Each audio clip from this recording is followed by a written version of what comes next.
అస్సలాముఅలైకుం వరహ్మతుల్లాహి వబరకాతుహు ఔజుబిల్లాహి మినశ్శైత్వానిర్రజీం బిస్మిల్లాహిర్రహమానిర్రహీం. సూరా 53 అన్-నజ్మ్. అన్-నజ్మ్ అనగా నక్షత్రం. పరిచయం.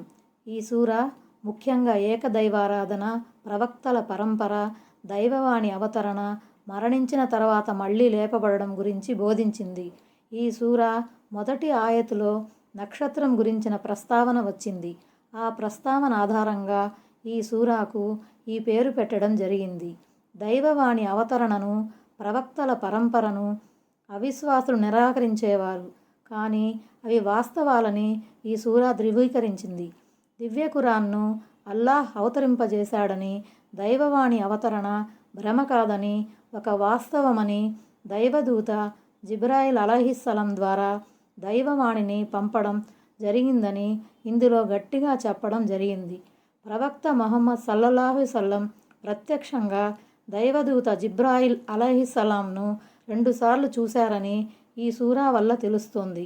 దైవదూత ప్రథమంగా దైవవాణిని తీసుకొచ్చినప్పుడు మొదటిసారి మేరాజ్ గగనయాత్ర సందర్భంగా, రెండవసారి ఆయన జిబ్రాయిల్ అలైహిస్సలాంను చూశారు. అల్లాహ్కే ప్రత్యేకమైన సృష్టి సామర్థ్యాన్ని విశదీకరించడం ద్వారా దేవుని ఏకత్వాన్ని ఈ సూరాలో నిదర్శనాలతో సహా రుజువు చేయడం జరిగింది. ఆయన మనిషిని మట్టి నుంచి సృష్టించాడు. మాతృగర్భంలో పిండం రూపంలో ఉన్నవారి గురించి కూడా ఆయనకు అన్నీ తెలుసు. ఆయన జీవితాన్ని ఇస్తాడు, చావును ఇస్తాడు. మనకు ఆనందాన్ని, దుఃఖాన్ని ఇచ్చేది ఆయనే. ఆయన ఒక్క వీర్యం బిందువు నుంచి స్త్రీ పురుషులను సృష్టించాడు. మరణించిన తర్వాత మళ్ళీ లేపబడం ద్వారా ఆయన మళ్ళీ రెండవసారి పుట్టిస్తాడు. ఆయనే విశ్వానికి సృష్టికర్త, విశ్వపోషకుడు. ఆయనే సంపదలను, సౌభాగ్యాన్ని ప్రసాదిస్తాడని బోధించింది. ప్రవక్త ముహమ్మద్ సల్లల్లాహు అలైహి వసల్లంను ఉద్దేశించి ఇస్లాం సందేశాన్ని కాదంటున్న వారిని పట్టించుకోవద్దని, వారు కేవలం ప్రాపంచిక జీవితం పట్ల మాత్రమే ఆసక్తి కలిగి ఉన్నారని బోధించడమైనది. ఆయత్ నంబర్ 1. క్రింద పడేటప్పటి నక్షత్రం సాక్షిగా. దైవ ప్రవక్త సల్లల్లాహు అలైహి వసల్లం మక్కా అవిశ్వాసుల సమక్షంలో బహిరంగంగా పారాయణం చేసిన తొలి సూరా ఇది. దీని పఠనం తరువాత మహాప్రవక్త సల్లల్లాహు అలైహి వసల్లం, ఆయన వెనుక ఉన్న వారంతా సాష్టాంగ ప్రణామం చేశారు. ఒక్క ఉమయ్య బిన్ ఖలఫ్ తప్ప. అతడు మాత్రం గుప్పెడు మట్టి తీసుకొని దానిపై సాష్టాంగ ప్రణామం చేశాడు. అందుచేత అతడు అవిశ్వాస స్థితిలోనే మరణించాడు. మరికొన్ని ఆధారాల ప్రకారం ఆ వ్యక్తి ఉత్బా బిన్ రబీయా అని తెలుస్తుంది. నిజము దేవుడరుగు. హజరత్ జైద్ బిన్ సాబిత్ రజియల్లాహు అన్హు ఇలా అంటున్నారు: నేను ఈ సూరాను ఆయన సల్లల్లాహు అలైహి వసల్లం సమక్షంలో పారాయణం చేశాను. ఆయన మాత్రం సజ్దా, సాష్టాంగ ప్రణామం చేయలేదు. దీన్ని బట్టి తెలిసేదేమిటంటే, సజ్దా చేయటం వాంఛనీయమే గాని తప్పనిసరి కాదు. ఎప్పుడైనా ఈ సజ్దా చేయకపోయినా పర్వాలేదు. ఈ నక్షత్రం పేరుపై వ్యాఖ్యాతల మధ్య భిన్నాభిప్రాయాలున్నాయి. కొంతమంది దీన్ని సురయ్య అని పేర్కొనగా, మరికొంతమంది జుహ్రాగా పేర్కొన్నారు. నక్షత్రాలన్నిటికీ ఈ పదం వర్తిస్తుందని ఇంకొంతమంది వ్యాఖ్యానించారు. హవా అంటే పైనుంచి క్రిందికి పడటం అని అసలు అర్థం. అనువాదకులు కొందరు దీన్ని అస్తమించడం అన్న భావంలో తీసుకున్నారు. రాత్రి చివరి భాగంలో ఫజ్ర్ నమాజ్ వేళ అది పడుతుంది, లేదా శైతానులను తరిమి కొట్టేందుకు పడుతుంది, లేదా కొంతమంది అభిప్రాయపడినట్లు ప్రళయ దినాన నక్షత్రాలు క్రింద పడతాయి. ఆయత్ నంబర్ 2.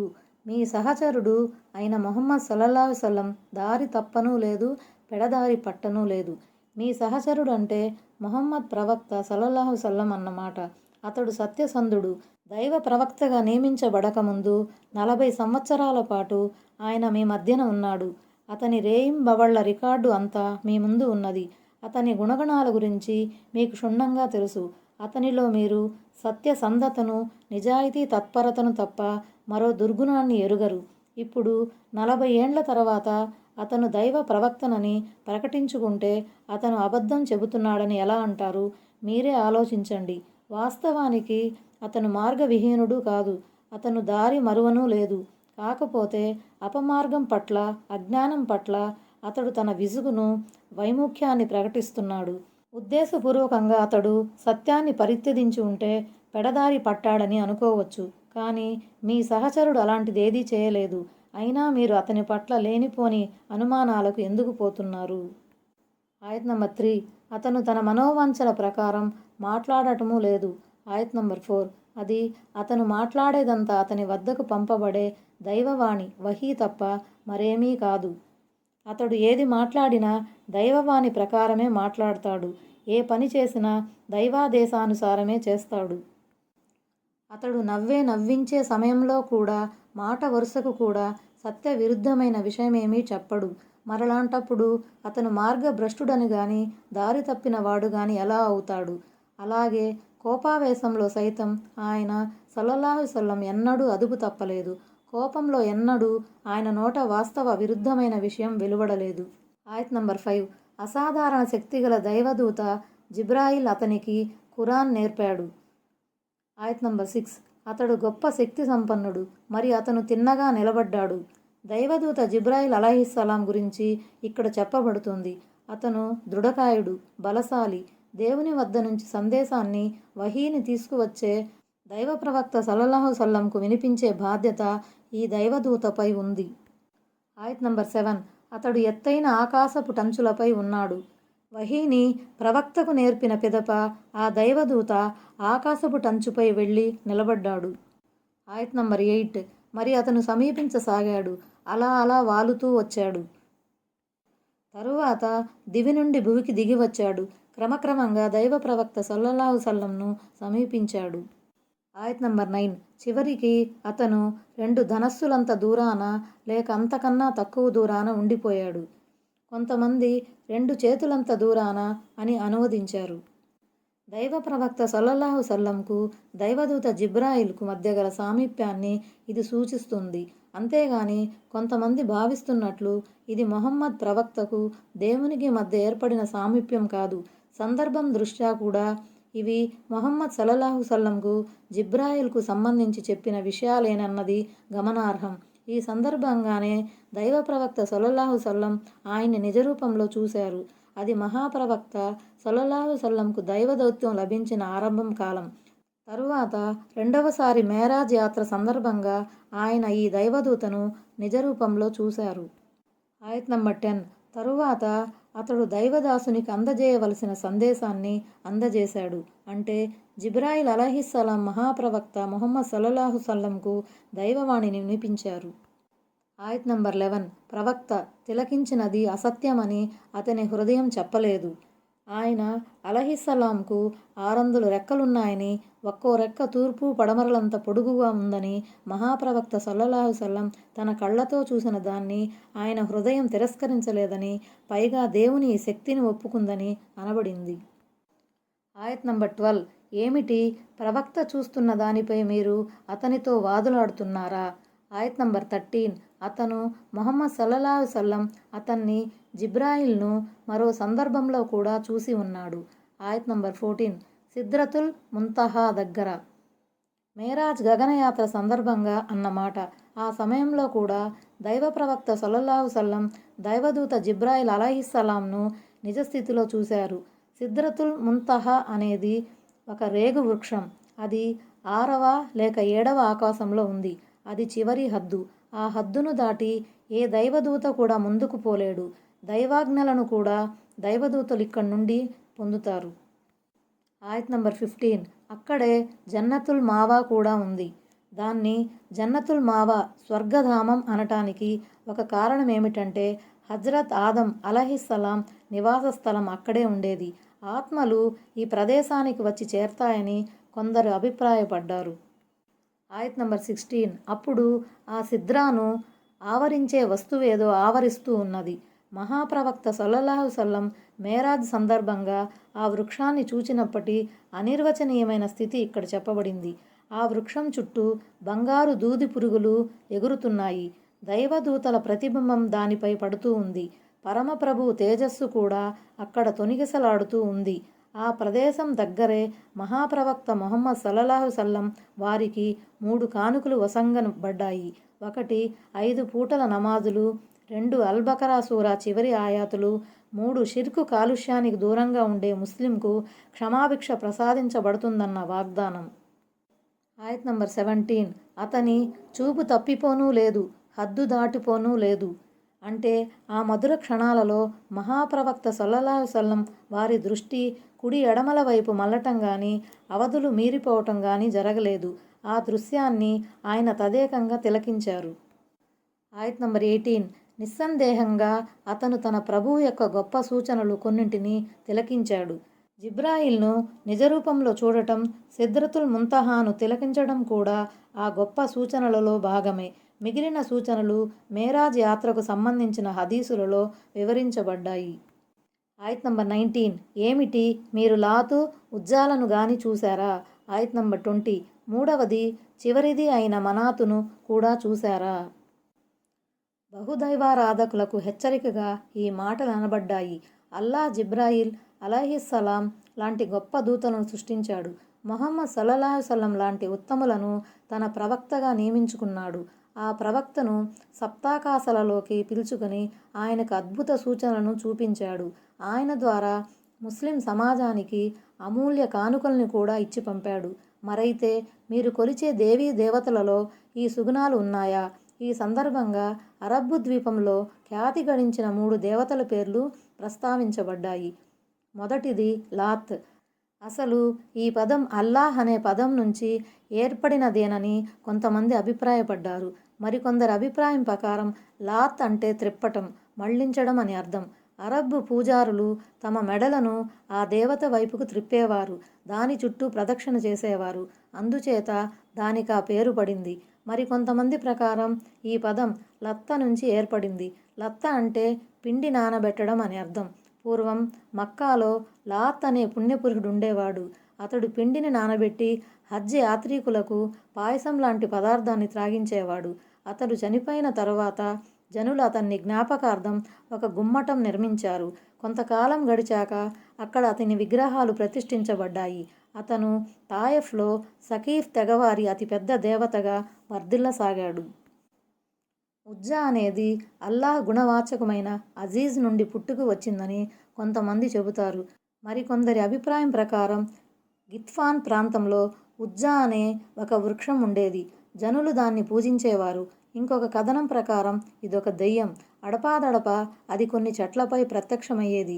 వేరొక కథనం ప్రకారం నిజానికి అదొక తెల్ల రాయి. ప్రజలు దాన్ని మొక్కుకునేవారు. ముఖ్యంగా ఖురైషు, కినానా తెగవారు దీన్ని కొలిచేవారు. మనాత్ అంటే ప్రవహింపజేయటం అని అర్థం. ఈ దేవత మెప్పు పొందటం కోసం జనులు దాని ముందు జంతుబలి ఇచ్చి రక్తం ప్రవహింపజేసేవారు. ఈ విగ్రహం మక్కా మదీనా ప్రాంతాల మధ్య ఉండేది. హుదైద్కు ఎదురుగా ముషల్లల్ అనే చోట ఇది ఉండేది. బనూ ఖుజా ఆ తెగవారి ప్రత్యేక దేవత ఇది. అజ్ఞాన కాలంలో ఔస్, ఖజ్రత్ తెగలవారు హజ్ యాత్రకు వెళ్ళినప్పుడు ఈ స్థలం, విగ్రహం వద్దనే ఇహ్రాం దీక్ష బూనేవారు. ఆ విగ్రహం చుట్టూ వారు ప్రదక్షిణ కూడా చేసేవారు. ఇవిగాక ఆ పరిసర ప్రాంతాల్లో మరికొన్ని చిట్టిపొట్టి దేవుళ్ల బొమ్మలు, దేవాలయాలు కూడా ఉండేవి. మక్కా విజయం తర్వాత మహాప్రవక్త సల్లల్లాహు సల్లం ఈ విగ్రహాలను, విగ్రహారాధనాలయాలను నిర్మూలించారు. విగ్రహాలపై వెలసిన గుమ్మటాలను, పక్కా నిర్మాలను కూడా నేలమట్టం చేశారు. పూజా పునస్కారాలకు కేంద్రాలుగా మారిన చెట్లను కూడా నరికించి వేశారు. విగ్రహారాధనకు ప్రతిరూపాలుగా ఉన్న ఇతరత్రా చిహ్నాలను కూడా రూపుమాపారు. ఈ పని కోసం ఆయన సల్లల్లాహు సల్లం హజ్రత్ ఖాలిద్, హజ్రత్ అలీ, హజ్రత్ అమ్ర్ బిన్ ఆస్, హజ్రత్ జరీర్ బిన్ అబ్దుల్లా బజలి తదితరులను నియమించారు. వారు అరేబియా భూభాగంలో ఉన్న ఈ విగ్రహ కేంద్రాలన్నింటినీ తొలగించి షిర్కును నిర్మూలించారు. ఈ ప్రక్షాళన జరిగిన చాలా కాలం తరువాత అరేబియాలో మళ్ళీ క్రమక్రమంగా విగ్రహారాధన మొదలైంది. దేశమంతటా పక్కా సమాధులు, గుమ్మటాలు, చిన్న చిన్న విగ్రహాలు వెలవటం మొదలయ్యాయి. సరిగ్గా ఆ సమయంలోనే Sheikh Mohammed bin Abdul Wahab అనే సంస్కర్తను అల్లాహ్ ప్రభవింపజేశాడు. ఆయన దరియా పరిపాలకుని సహాయ సహకారాలతో ఈ షిర్కు ఆనవాళ్లన్నింటినీ రూపుమాపారు. ఈ బృహత్తర కార్యం ఇంకొకసారి హిజాజ్ గవర్నర్ అయిన సుల్తాన్ అబ్దుల్ అజీజ్ కాలంలో కూడా రాజ్యమంతటా కొనసాగింది. ఆయన ఆ రాజ్యంలోని పక్కా సమాధులను, గుమ్మటాలను నేలమట్టం చేసి మహాప్రవక్త సల్లల్లాహు సల్లం సంప్రదాయాన్ని, సున్నత్ను పునరుజ్జీవింపజేశారు. దైవ కృప వల్ల, మహనీయుల నిర్విరామ కృషి వల్ల నేడు యావత్తు సౌదీ అరేబియాలో ఎక్కడా పక్కా గోరీలు గాని, గుమ్మటాలు గాని లేవు. ఆయత్ నంబర్ 21. ఏమిటేమిటి, మీకోసమేమో మగపిల్లలును, ఆయన కోసమేమో ఆడపిల్లలా? మక్కా ముష్రిక్కులు దైవదూతలను అల్లాహ్ కుమార్తెలుగా భావించేవారు. ఈ ఆయతులో ఆ మూఢ విశ్వాసాన్ని ఖండించడం జరిగింది. దివ్య ఖురాన్లో పలుచోట్ల ఈ అంశం పునరావృతమైంది. ఆయత్ నంబర్ 22. ఈ విభజన మరీ ఘోరమైనది కదూ. జీజా అంటే అన్యాయపూరితమైనది అని అర్థం. ఆయత్ నంబర్ 23. నిజానికి ఇవన్నీ మీరు మీ తాత ముత్తాతలు వాటికి పెట్టుకున్న పేర్లు మాత్రమే. వీటిని గురించి అల్లాహ్ ఏ ప్రమాణమూ పంపలేదు. వీళ్ళు కేవలం అంచనాలను, తమ మనోవాంఛనలను అనుసరిస్తున్నారు. మరి చూడబోతే వారి ప్రభువు తరపున వారి వద్దకు ఖచ్చితంగా మార్గదర్శకత్వం వచ్చి ఉన్నది. ఆయత్ నంబర్ 24. ఏమిటి, మనిషి కోరుకున్నదల్లా అతనికి ప్రాప్తిస్తుందా? అంటే వారు కోరినదల్లా వారి దేవీ దేవతలు వారికిస్తున్నాయా? వారి సిఫారసులను ఆమోదిస్తున్నాయా? ఇది అసంభవం కదా. ఆయత్ నంబర్ 25. ఇహలోకము పరలోకము అల్లాహ్ ఆధీనంలో మాత్రమే ఉన్నాయి. అంటే ఆయన కోరినది మాత్రమే నెరవేరుతుంది. ఎందుకంటే సర్వాధికారాలు ఆయన అధీనంలోనే ఉన్నాయి. ఆయత్ నంబర్ 26. ఆకాశాలలో ఎంతోమంది దైవదూతలున్నారు. కానీ వాళ్ల సిఫారసు ఏమాత్రం పనికిరాదు.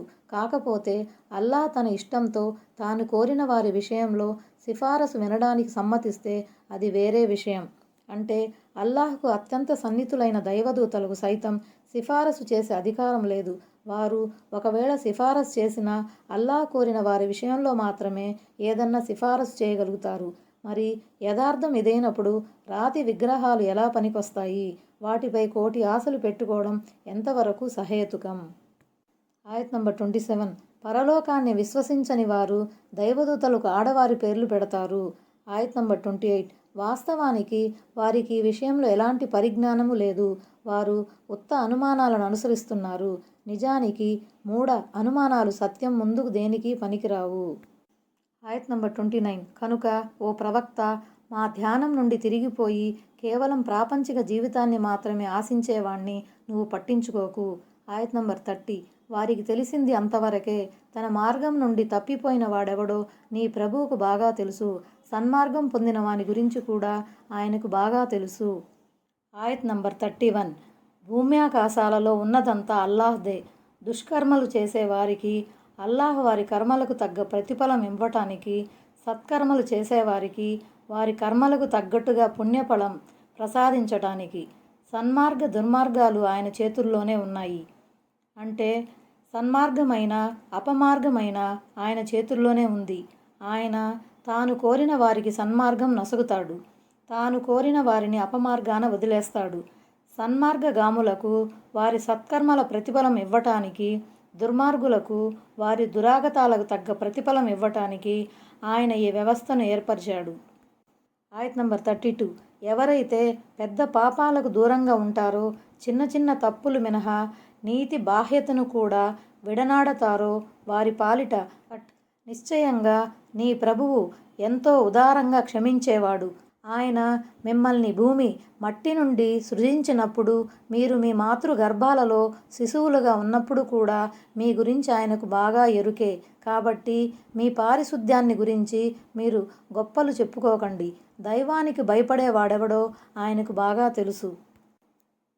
లమం అంటే తక్కువ, అల్పం, చిన్నపాటి అని అర్థం. ఏదైనా ఒక పనిని ఒకసారి చేసి వదిలేయటం, మాటిమాటికి దాని జోలికి పోకుండా ఉండటం, మనసులో మాత్రమే తలపోయటం, ఇవన్నీ లం అనబడతాయి. ఈ క్రమంలో లమం అన్న పదం చిన్న చిన్న పాపాలు అన్న అర్థంలో ఉపయోగించబడింది. దీని మతలబు ఏమిటంటే పెద్ద పెద్ద పాపాలు చేయాలన్న ఆలోచన మనసులో వచ్చినప్పటికీ దాన్ని ఆలోచనల వరకే పరిమితం చేయటం, క్రియాత్మకంగా పెద్ద పాపాలకు ఒడిగట్టకుండా ఉండటం. ఏదైనా ఒక పాపకార్యం 1-2 సార్లు జరిగిపోయాక ఇక శాశ్వతంగా దానికి స్వస్తి పలకటం లాంటివి చిన్న చిన్న పొరపాట్లుగా పరిగణించబడతాయి. మనిషి పెద్ద పాపాల జోలికి పోకుండా ఉన్నట్లయితే వాటి పుణ్యమా అని దేవుడు చిన్న చిన్న పొరపాట్లను కూడా మన్నిస్తాడు. ఇంతకీ పెద్ద పాపాలు ఏవి? ఈ విషయంలో భిన్నాభిప్రాయాలున్నాయి. ఏ పాపాలకు ఒడిగట్టడం వల్ల నరకయాతన తథ్యమని హెచ్చరించబడిందో మరే పనులను ఖురాన్ హదీసులు తీవ్రంగా ఖండిస్తున్నాయో అవన్నీ పెద్ద పాపాల జాబితాలోనికి వస్తాయని చాలామంది పండితులు భావిస్తున్నారు. చిన్న చిన్న పాపాలపై మనిషి సిగ్గుపడకుండా వాటిని యథేచ్ఛగా చేస్తూ పోతే అవి పెద్ద పాపాలుగా పరిణమిస్తాయని కూడా విద్వాంసులు చెప్పారు. అలాంటి పాపాలను కొందరు విద్వాంసులు క్రోడీకరించారు. ఉదాహరణ ఇమాం జహబీ గారి కితాబుల్ కబాయిర్, అజ్జవాజిర్ మొదలగు గ్రంథాలు. ఇకపోతే నీతి బాహ్యమైన చేష్టలు, ఉదాహరణకు వ్యభిచారం, స్వలింగ సంపర్కం లాంటివి ఈ కోవలోకి వస్తాయి. ఏ సిగ్గుమాలిన పనులకు షరియతు శిక్షల్ని విధిస్తుందో అవన్నీ నీతి బాహ్యత క్రిందికి వస్తాయని మరికొంతమంది భావిస్తున్నారు. నేడు లోకంలో నీతి బాహ్యత సర్వసామాన్యం అయిపోయింది. నీతి బాహ్యతే ప్రస్తుతం నాగరికతగా వర్ధిల్లుతోంది. చివరికి ముస్లింలు సైతం ఈ నీతిమాలిన నాగరికతను ఆశ్రయిస్తున్నారు. నేడు ఇంటింటా టీవీలు, వీసీఆర్లు వచ్చేశాయి. స్త్రీలు పరదా ఆజ్ఞలను ఖాతరు చేయకుండా విచ్చలవిడిగా తిరుగుతున్నారు. కోఎడ్యుకేషన్, స్త్రీ పురుషుల మిశ్రమ సభలు, సమావేశాలు, ఆఫీసుల్లో స్త్రీ పురుషుల విచ్చలవిడి కలయిక ఎన్నో అనర్థాలకు కారణభూతమవుతుంది. నిజానికి ఇవన్నీ నీతి బాహ్యతకు వారధులే. చిన్న చిన్న పొరపాట్లను మినహాయించి పెద్ద పాపాలకు, నీతి బాహ్యతకు దూరంగా ఉండేవారికి దేవుని క్షమాభిక్ష లభిస్తుందని ఈ ఆయతులో చెప్పబడిందే గాని నీతి బాహ్యతకు మార్గం తెరిచేవారికి క్షమాభిక్ష లభిస్తుందని అనబడలేదు. అజిన్నతున్ అంటే గర్భస్థ శిశువులన్నమాట. జనీన్ దీని ఏకవచనం. జనీన్ అంటే కనిపించనిది. ఈ శిశువులు ప్రజల దృష్టికి రారు, కానీ వారి పరిస్థితి గురించి దైవానికే ఎరుకే. మీరు మీ మాతృ గర్భాలలో ఉన్నప్పుడు ఏ పరిస్థితుల్ని ఎదుర్కొన్నారో, ఏ ఏ దశలను ఎలా అధిగమించారో ఎవరికీ తెలియకపోయినా దైవానికి మాత్రం తెలుసు కదా. మరలాంటప్పుడు మీరు మీ పవిత్రతను గురించి కోతలు కోయవలసిన అవసరం ఏముంది? అనవసరంగా మీరు మీ బడాయిని చాటుకోకండి. మీరు ప్రదర్శనా బుద్ధికి దూరంగా ఉండాలన్నదే దేవుని అభిలాష. ఆయత్ నంబర్ 33. సరేగాని ఓ ప్రవక్త, దైవ మార్గం నుండి ముఖం త్రిప్పుకొన్న వాణ్ణి నువ్వు గమనించావా? ఆయత్ నంబర్ 34. అతడు కాస్తంత ఇచ్చాడు, తర్వాత ఆపేశాడు. అంటే కొద్దిగా దానం చేసి తన చేతిని కట్టిపడేసుకున్నాడు, లేదా కాస్తా కూస్తా విధాయత కనబరచి ఆ తర్వాత వెనుకంజ వేశాడు. అరబ్బీలో అగ్దా అనబడింది. అగ్దా అంటే అసలు అర్థం నేలను తవ్వుతూ తవ్వుతూ కఠినమైన రాయి వచ్చేసరికి తవ్వలేక మానేయటం, ఎవరికైనా ఎంతో కొంత ఇచ్చి పూర్తిగా ఇవ్వకుండా మధ్య నుంచే మానేసే వారి కొరకు ఈ పదం వాడబడింది.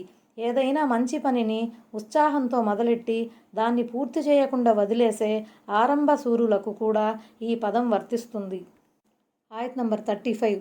వాడి దగ్గర రహస్య జ్ఞానం గాని ఉందా? వాడు అన్నీ చూస్తూ ఉన్నాడా? ఏమిటి?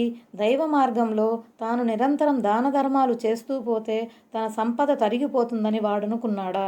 దానికి సంబంధించిన రహస్య జ్ఞానం గాని అతని వద్ద ఉన్నదా? ముమ్మాటికి లేదు. అసలు విషయం ఏమిటంటే అతని మనసు పేరాసకు నిలయమైపోయింది. పిసినారితం అతన్ని ఆవహించింది. ప్రాపంచిక వ్యామోహం, పరలోకం పట్ల నమ్మక రాహిత్యం మూలంగా దైవ విధేయత పట్ల వైముఖ్య ధోరణి కారణంగా వాడు ప్రస్తుతం నిందార్హుడుగా మారాడు. ఆయత్ నంబర్ 36. ఏమిటి? మూసా గ్రంథ ప్రతుల్లో గల విషయం గురించి వాడికి సమాచారం ఇవ్వబడలేదా? ఆయత్ నంబర్ 37. అలాగే విశ్వాసపాత్రుడైన ఇబ్రహీము గ్రంథ ప్రతుల్లోని విషయం గురించి. ఆయత్ నంబర్ 38. ఆ విషయం ఏమిటంటే బరువును మోసేవాడెవడు ఇంకొకరి బరువును మోయడు. ఆయత్ నంబర్ 39. ప్రతి మనిషి దేనికోసం పాటుపడతాడో అది మాత్రమే అతనికి లభిస్తుంది. ఏ విధంగా ఒక వ్యక్తి ఇతరుల పాపాలకు బాధ్యుడు కాడో అదేవిధంగా ఇతరుల పుణ్యఫలాలు కూడా అతనికి ఇవ్వబడవు. అతను చేసుకున్న సత్కర్మల మేరకే పరలోకంలో అతనికి పుణ్యఫలం వసగబడుతుంది. ఈ విషయం పరలోకానికి మాత్రమే వర్తిస్తుంది, ప్రపంచానికి కాదు. కొంతమంది సోషలిస్టు భావాలు గల వాళ్ళు ఈ ఆయతను ప్రాపంచికమైన అర్థంలో తీసుకొని నేరుగా శ్రమించినటువంటి జమీందారీ వ్యవస్థని, బాడుగల వసూళ్లను అధర్మంగా ఖరారు చేశారు. కానీ వారి ఈ వాదన సరైనది కాదు. అయితే ఈ ఆయతు ఆధారంగా మృతునికి పుణ్యఫలం చేకూర్చే ఉద్దేశంతో నిర్వహించబడే ప్రత్యేక ఖురాన్ పారాయణ సదనాల పుణ్యం మృతునికి చేరదని విద్వాంసులు కొందరు చెబుతున్నారు. వారి ఈ వాదన సరైనదే. ఎందుకంటే ఇది మృతుని కృషి కానీ అతని సత్కర్మ కానీ కాదు. అందుకే మహనీయ మొహమ్మద్ సల్లల్లాహు సల్లం వారు మృతిని పేరిట ఖురాన్ పఠనా సదస్సులను పెట్టమని తన అనుచరులకు సూచనాప్రాయంగా కూడా చెప్పలేదు. మూలం ద్వారా కూడా ఆ మేరకు ఎలాంటి ఆధారం లభించదు. అలాగే ప్రవక్త ప్రియ సహచరుల రజియల్లాహు అన్హు ద్వారా కూడా దీనికి సంబంధించిన ఉదాహరణలేమీ కనిపించవు. ఒకవేళ ఈ పని పుణ్యప్రదం అయి ఉంటే ప్రవక్త ప్రియ సహచరులు రజియల్లాహు అన్హు దాన్ని తప్పకుండా చేసి ఉండేవారు. అదలా ఉంచితే ఆరాధనలకు సామీప్యానికి సంబంధించిన ఏదైనా ఆచరణ చేయాలంటే దానికి ఏదైనా మూలం అవశ్యం. ఈ విషయంలో కాకి లెక్కలు, ఊహాగానాలు పనికిరావు. కాకపోతే దువా, వేడుకోలు, దాన ధర్మాల పుణ్యం మాత్రం మృతులకు చేరుతుంది. ఈ విషయంలో విద్వాంసుల మధ్య కూడా ఏకాభిప్రాయం ఉంది. ఎందుకంటే దీన్ని సమర్థించే మూలం ఉంది. మనిషి మరణించిన తర్వాత కూడా అతనికి సంబంధించిన 3 విషయాలు కొనసాగుతుంటున్నాయన్న హదీసు దీనికి మూలాధారంగా ఉన్నది. నిజానికి అవి కూడా ఆ మృతునికి సంబంధించిన కర్మలే. అతడు చనిపోయిన తర్వాత కూడా ఏదో ఒక విధంగా అవి ఎడతెగకుండా సాగుతుంటాయి. మనిషి సంతానాన్ని మహాప్రవక్త సల్లల్లాహు సల్లం అతని సంపాదనగా ఖరారు చేశారు. ఇక సత్కా జారియా, ఎడతెగని దానం కూడా వక్ఫు మారిదిగా మనిషి వదిలి వెళ్ళిన సదాచరణే.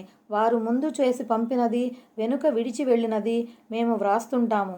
అలాగే మనిషి ప్రజల మధ్య వదిలి వెళ్ళిన జ్ఞానాన్ని ప్రజలు గనక అనుసరించి ప్రయోజనం పొందుతూ ఉంటే అది కూడా అతని సంపాదనగానే పరిగణించబడుతుంది.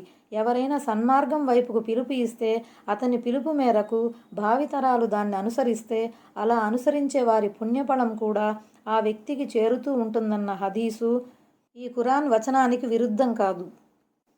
ఆయత్ నంబర్ 40. నిశ్చయంగా అతని కృషి త్వరలోనే చూడబడుతుంది.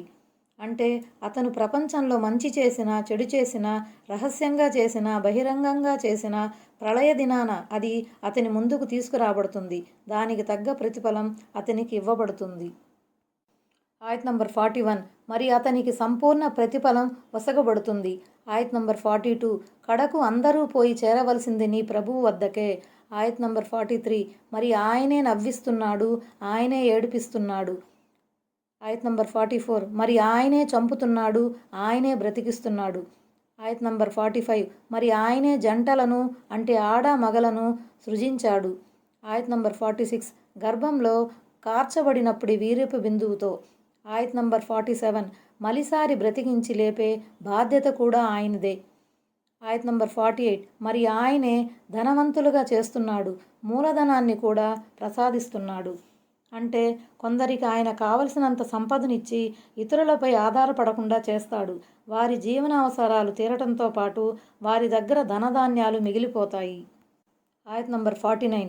క్షీర నక్షత్రముకు ప్రభువు కూడా ఆయనే. ఆ మాటకొస్తే సమస్తానికి యజమాని ఆయనే. కాకపోతే కొన్ని అరబ్బు తెగలు షీరా అనే ఒక ప్రకాశమానమైన నక్షత్రాన్ని పూజిస్తూ ఉన్నందువల్ల వారి మూఢనమ్మకాన్ని త్రుంచటానికి ఆ నక్షత్రానికి ప్రభువు అల్లాహే అని నొక్కిపలటం జరిగింది. ఆయత్ నంబర్ 50. ప్రాచీన ఆదువారి అంతమొందించింది కూడా ఆయనే. ఆదుజాతి వారిని ప్రాచీనులు లేక ప్రథములు అని అనటంలోని ఔచిత్యం ఏమిటంటే వారు సమూదు జాతికి పూర్వం గతించారు. నూహ్ జాతి వారి తరువాత దైవాగ్రహానికి గురైన అతి పెద్ద జాతి ఇదే. మరికొంతమంది అభిప్రాయం ప్రకారం ఆదు పేరుతో 2 జాతులు గడిచాయి. ఈ ఆయతులో ప్రస్తావనకు వచ్చిన వారు మొదటివారు. వీళ్ళు ఉధృతమైన పెనుగాలుల ద్వారా అంతమొందించబడ్డారు. రెండవ ఆదు జాతివారు కాలచక్రపు ఎగుళ్ళు దిగుళ్లతో వివిధ పేర్లతో చెల్లాచెదరై మనుగడ సాగించారు. ఆయత్ నంబర్ 51. సమూదు వారిని కూడా ఒకరిని మిగల్చకుండా తుద ముట్టించినవాడు ఆయనే. ఆయత్ నంబర్ 52. అంతకు మునుపు నూహు జాతి వారిని ఆయనే తుడిచిపెట్టాడు. నిశ్చయంగా వారు పరమ దుర్మార్గులు, తలబిరుసులు. ఆయత్ నంబర్ 53. తల క్రిందులుగా చేయబడిన బస్తీలను ఆయనే అమాంతం ఎత్తి పడవేశాడు. తలక్రిందులుగా చేయబడిన బస్తీలు, పురములు అంటే హజ్రత్ లూత్ అలైహిస్సలాం జనులన్నమాట. వారి పాపిష్టి పని మూలంగా వారి బస్తీలను వారి మీదే ఎత్తి పడవేయటం జరిగింది. ఆయత్ నంబర్ 54. మరి ఆ బస్తీలపై క్రమ్ముకున్నదేదో వచ్చి క్రమ్ముకుంది. అంటే తర్వాత వారిపై రాళ్లవాన కురిసింది. ఆయత్ నంబర్ 55. కనుక ఓ మనిషి, నువ్వు నీ ప్రభువు అనుగ్రహాలలో దేనిపై గొడవ పడగలవు? ఈ కల్లోల జనకులను, తిరుగుబాటుదారులను అంతమొందించడం కూడా ఒక విధంగా దైవానుగ్రహమే. ఈ అనుగ్రహాలను మనిషి ఎలా కాదనగలడు? వాటిని ఎలా అనుమానిస్తాడు? వాటిపై ఎలా దెబ్బలాడతాడు? ఆయత్ నంబర్ 56. ఈయన పూర్వం హెచ్చరించిన ప్రవక్తల మాదిరిగానే హెచ్చరించే ప్రవక్త. ఆయత్ నంబర్ 57. రానున్న గడియ దగ్గర పడింది. ఆయత్ నంబర్ 58. అల్లాహ్ తప్ప దాన్ని ఆ నిర్ణీత సమయాన స్పష్టంగా చూపించేవాడెవడూ లేడు. ఆయత్ నంబర్ 59. ఏమిటి, మీరు ఈ విషయంపై ఆశ్చర్యపోతున్నారా? ఇక్కడ విషయం హదీస్ అంటే దివ్య ఖురాన్ అని అర్థం. అంటే మీరు ఈ ఖురాన్పై ఆశ్చర్యం చెందుతున్నారా? ఇందలి విషయాన్ని ఎగతాళి చేస్తున్నారా? వాస్తవానికి ఇందులో ఆశ్చర్యపోయే విషయం కానీ వేళాకోళపు మాట కానీ ఏదీ లేదు. ఆయత్ నంబర్ 60. నవ్విపోతున్నారా? ఏడుపు రావటం లేదా? ఆయత్ నంబర్ 61. పైపెచ్చు ఆటపాటల్లో నిర్లక్ష్యంగా ఉంటున్నారు. ఆయత్ నంబర్ 62. అల్లాహ్ సన్నిధిలో సాష్టాంగపడండి, ఆయన్నే ఆరాధించండి. ముష్రిక్కులకు, దైవ ధిక్కారులకు హెచ్చరికగా వచ్చిన ఆదేశమిది. వారు దివ్య ఖురాన్ ఆజ్ఞల ముందు తల ఒగ్గాల్సింది పోయి దాన్ని పరిహసించే విధంగా ప్రవర్తిస్తున్నారు. మా ప్రవక్త చేసే హిత బోధనలను వారు లెక్కచేయటం లేదు. కాబట్టి ఓ ముస్లింలారా, మీరు మాత్రం అల్లాహ్ సన్నిధిలో మోకరిల్లండి, ఆయన్ని సేవించి ఆయన ఆజ్ఞలను శిరసావహించి ఖురాన్ పట్ల గల గౌరవ ప్రపత్తులను చాటి చెప్పండి. ఈ ఆజ్ఞ రాగానే దైవ ప్రవక్త సల్లల్లాహు సల్లం మరియు ఆయన ప్రియ సహచరులు దైవ సన్నిధిలో సజ్దా చేశారు. ఆ సమయంలో ఆ సమావేశంలో ఉన్న అవిశ్వాసులు సైతం సాష్టాంగపడిపోయారని హదీసుల ద్వారా తెలుస్తుంది. అస్సలాము అలైకుం వరహ్మతుల్లాహి వబరకాతుహు.